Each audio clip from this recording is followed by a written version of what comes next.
हमारे YouTube channel में आपका स्वागत है। आज हम चर्चा करेंगे कक्षा 7 के बच्चों के लिए पृथ्वी की आंतरिक संरचना। इसमें देखिए पृथ्वी की आंतरिक संरचना जो है वो किस प्रकार की होती है। देखिए 5 अरब वर्ष पहले हमारे सौरमंडल की उत्पत्ति हुई। पृथ्वी सौरमंडल के 8 ग्रहों में से एक है। आप जानते हैं कि इस समय टोटल ग्रहों की संख्या 8 है। उत्पत्ति के समय पृथ्वी गर्म गैसों और धूल के कणों से बनी आग के दहकते हुए गोले के समान थी। करोड़ों वर्ष बाद पृथ्वी का वायुमंडल बना और घनघोर वर्षा के फलस्वरूप धीरे धीरे पृथ्वी की ऊपरी परत ठंडी हुई, परंतु पृथ्वी आज भी अंदर से गर्म है। अब देखते हैं कि पृथ्वी की आंतरिक संरचना किस तरह होती है। तो देखिए ये पृथ्वी की कुछ इस तरह की संरचना है। देखिए सबसे ऊपर लिखा हुआ है भूपर्पटी। ये ऊपर का पोर्शन जो है भूपर्पटी है। उसके नीचे देखिए ऊपरी मेंटल, फिर तीसरा है निचला मेंटल, उसके बाद देखिए आंतरिक क्रोड़ है, और उसके बाद ये देखिए बाह्य क्रोड़। ये पृथ्वी की टोटल संरचना होती है। यहाँ पे कुछ इस तरह से फिगर बना हुआ है, इसको समझिए कि आंतरिक क्रोड़, उसके ऊपर बाह्य क्रोड़, उसके ऊपर देखिए निचला मेंटल, उसके ऊपर ऊपरी मेंटल, उसके ऊपर भूपर्पटी। और ये उसकी गहराई देखिए कैसे है। गहराई अप्रॉक्सीमेट में है 35 किलोमीटर। फिर ये जो पोर्शन है ये 700 किलोमीटर है। उसके नीचे देखिए 2900 किलोमीटर है। उसके नीचे देखिए ये 5259 किलोमीटर के लगभग है। और सबसे जो नीचे पोर्शन है वो 6371 किलोमीटर के लगभग है। अब देखिए आंतरिक परतें, सबसे पहले भूपर्पटी है। पृथ्वी के सबसे ऊपरी परत को भूपर्पटी कहते हैं। यह पृथ्वी की सबसे पतली ठोस परत है। भूपर्पटी की मोटाई विभिन्न स्थानों पर भिन्न भिन्न होती है। समुद्र की तलहटी का निर्माण करने वाले भूपर्पटी प्रायः 4 से 7 किलोमीटर मोटी होती है। महाद्वीपों की भूपर्पटी औसत रूप से 35 किलोमीटर तक मोटी है। इसमें क्या क्या होता है देखिए, सिलिका एवं एल्युमिनियम पदार्थों की अधिकता के कारण इस परत को सियाल भी कहा जाता है। देखिए अगला है मेंटल। भूपर्पटी के नीचे एक बहुत अधिक मोटी परत पाई जाती है जिसे मेंटल हम कहते हैं। मेंटल 2900 किलोमीटर की गहराई तक पाया जाता है। इसमें क्या होता है, चट्टानें पिघली अवस्था में पाई जाती है। यह भूपर्पटी की सीमा द्वारा अलग की गई है। इसके खोजकर्ता भूवैज्ञानिक मोहोरोविक के नाम पर मोहो अशांतत्य या डिसकंटिन्यूटी कहते हैं। मेंटल के ऊपरी भाग दुर्बलता मंडल कहा जाता है। इसका विस्तार लगभग 400 किलोमीटर की गहराई तक है। ज्वालामुखी विस्फोट के समय जो लावा धरातल पर आता है उसका स्रोत दुर्बलता मंडल ही है। मतलब समझिए कि जो कभी कभी सुनते होंगे ज्वालामुखी विस्फोट हो गया तो उससे पहाड़ बन गए, पर्वत बन गए। तो ये इसी के कारण होता है कि ये जो लावा होता है ये कमज़ोर पाकर ये बाहर निकलता है और ऊपर तक जाता है। जहाँ पर ठंडा होता है वहीं पर रुक जाता है। इस तरह से देखिए ऊपरी मेंटल तथा शेष भाग निचला मेंटल कहलाता है। सिलिका एवं मैग्नीशियम पदार्थों की अधिकता के कारण इस परत को सीमा कहते हैं। क्या कहते हैं इस परत को? सीमा कहते हैं। नीचे देखिए क्रोड। कोर मतलब क्रोड। क्रोड जो है पृथ्वी का सबसे भीतरी भाग क्रोड कहलाता है। क्रोड एवं मेंटल की सीमा 2900 किलोमीटर की गहराई पर है। क्रोड परत 2 भागों में विभाजित होती है, बाह्य क्रोड एवं आंतरिक क्रोड। बाह्य क्रोड तरल अवस्था में है जबकि आंतरिक क्रोड बहुत ठोस अवस्था में है। क्रोड भारी पदार्थों मुख्यतः लोहे तथा निकिल से बना होता है। भारी धातुओं में निकिल एवं लोहा से बने होने के कारण इस परत को निफे भी कहा जाता है। निकिल से नी और लोहा मतलब फेरस से फे, निफे। ठीक है। अगला देखिए सैल। सैल इसको कहते हैं रॉक। सैल क्या है? सैल या चट्टान खनिजों के मिश्रण से बना होता है। ये विभिन्न आकृतियों, आकारों एवं रंगों में पाई जाती है। ये पत्थर की तरह कठोर और मिट्टी व रेत की तरह मुलायम भी हो सकती है। आपने देखा होगा कि घर पर आपकी माँ जिस सिलबट्टे का प्रयोग मसाला पीसने के लिए करती है वह पत्थर का होता है। आप छोटी कक्षा में जिस स्लेट पर लिखते रहे हैं वह भी पत्थर की बनी होती है। आपके गांव के लोग जिस भूमि पर खेती करते हैं ये सभी सैल या चट्टानों के अलग अलग प्रकार हैं। तो अब देखते हैं कि सेल कितनी प्रकार की होती है। देखिए, निर्माण के आधार पर सेल 3 प्रकार के होते हैं। ये आग्नेय सेल, अवसादी सेल और रूपांतरित सेल।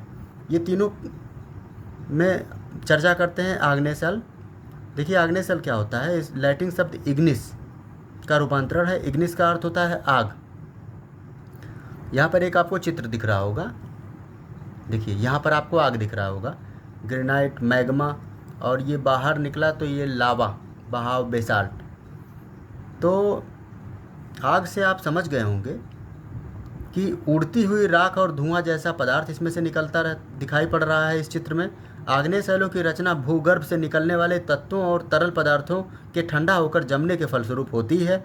ये तरल पदार्थ पृथ्वी के आंतरिक भागों में गर्म एवं पिघले हुए रूप में रहते हैं। इसे मैग्मा कहते हैं। जब वह मैग्मा पृथ्वी के धरातल पर पहुंचता है तो वह लावा कहलाता है। ग्रेनाइट, बेसाल्ट, ग्रेबो, डायोराइट आग्नेय सेल के प्रमुख उदाहरण हैं। आग्नेय चट्टानों को प्राथमिक चट्टानें भी कहते हैं क्योंकि इन्हीं चट्टानों से अन्य चट्टानों का निर्माण होता है। अब इसकी विशेषताएं आपके सामने हैं। आग्नेय सेल कठोर होते हैं, इसका अपर्दन भी कम होता है। ये सेल रवेदार और दानेदार होते हैं। इन सेलों से में परत नहीं पाई जाती। आग्नेय सेल में जीवाश्म नहीं पाए जाते। आग्नेय सेल का संबंध प्रायः ज्वालामुखी क्रिया से होता है। आग्नेय सेलों में सोना, चांदी, लोहा, अभ्रक आदि खनिज पदार्थ मिलते हैं। चलिए अगले सेल की बात करते हैं। तो अगला सेल है परतदार या अवसादी सेल। ये क्या होते हैं समझिए। बरसात के समय जब आप देखे होंगे कि कंकड़, मिट्टी, पेड़ पौधे की पत्तियां आदि बहते हुए दिखाई पड़ते हैं। जब पानी का बहना बंद हो जाता है तो नालियों के किनारे तथा गड्ढों में कंकड़, मिट्टी, पेड़ पौधे की पत्तियां, घास आदि जमीन में जमे हुए दिखाई देते हैं। इसी प्रकार परतदार सेलों का निर्माण अवसादों या मलबा के जमा होने के कारण होता है। सेलों के छोटे छोटे कणों को हवा के द्वारा या पानी के द्वारा बहाकर हिमानियाँ अपने साथ उठाकर बहाकर ले जाते हैं और उन्हें समुद्र के तल पर भूभाग पर परतों में जमा कर देते हैं। इन जमी हुई परतों की मोटाई हजारों मीटर तक होती है। जैसे यहाँ पे आपको चित्र दिखाई पड़ रहा होगा। धरातल के 3/4 भाग में परतदार सेल पाई जाती है। लोयस का जमाव वायु निर्मित परतदार चट्टान का सबसे प्रमुख उदाहरण है। हिमालय पर्वत जो भारत का पहरेदार कहलाता है, इसमें परतदार चट्टानें पाई जाती हैं। बलुआ पत्थर, स्लेट, चूने का पत्थर, कोयला, खड़िया, मिट्टी आदि चट्टानें परतदार चट्टानों के उदाहरण हैं।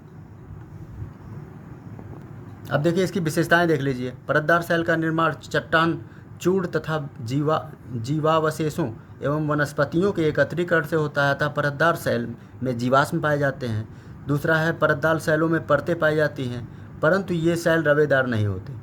तीसरा है परतदार सेल प्रायः मुलायम होती है जैसे चीका, मिट्टी, पंख, परंतु कुछ चट्टानें कड़ी भी होती हैं जैसे बलुआ पत्थर।